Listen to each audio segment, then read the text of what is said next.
एक पेंटर को एक अमीर आदमी की कश्ती पर रंग करने का ठेका मिला।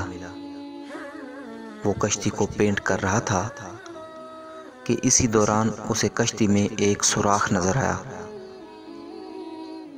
और उसने इस सुराख को भी मुरम्मत कर दिया। कश्ती की पेंटिंग मुकम्मल करके शाम को उसने कश्ती के मालिक से अपनी उजरत ली और वापस अपने घर चला गया। 2 दिन बाद कश्ती वाले अमीर आदमी ने उसे फिर बुलाया और एक खतीर रकम का चेक दिया। पेंटर के पूछने पर उसने बताया कि जिस दिन उसने कश्ती पेंट की थी उसके अगले दिन उसके बच्चे बगैर उसके इल्म में लाए कश्ती लेकर समंदर की तरफ निकल गए।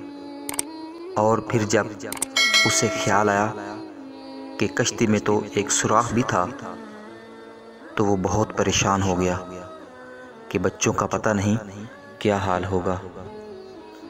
लेकिन शाम बच्चों को हंसते मुस्कुराते आते देखा तो खुशगवार हैरत में मुब्तला हो गया। उसने पेंटर से कहा कि ये रकम तुम्हारे एहसान का बदल तो नहीं, मगर मेरी जानब से तुम्हारे लिए मोहब्बत का एक अदना इजहार है।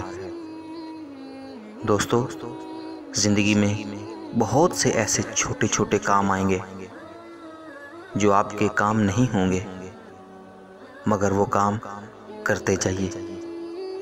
नेकी कभी रायगां नहीं जाती, किसी ना किसी की ज़िंदगी बचाती है, किसी ना किसी की खुशियों का बायस बनती है। दोस्तों, अगर ये वीडियो आपको अच्छी लगी है तो प्लीज़ मेरे चैनल को सब्सक्राइब कर दें और साथ ही बेल के बटन को दबा दें ताकि हर नई आने वाली वीडियो की आपको बर वक्त इतला मिल सके। जहाँ रहें खुश रहें। अल्लाह हाफिज़।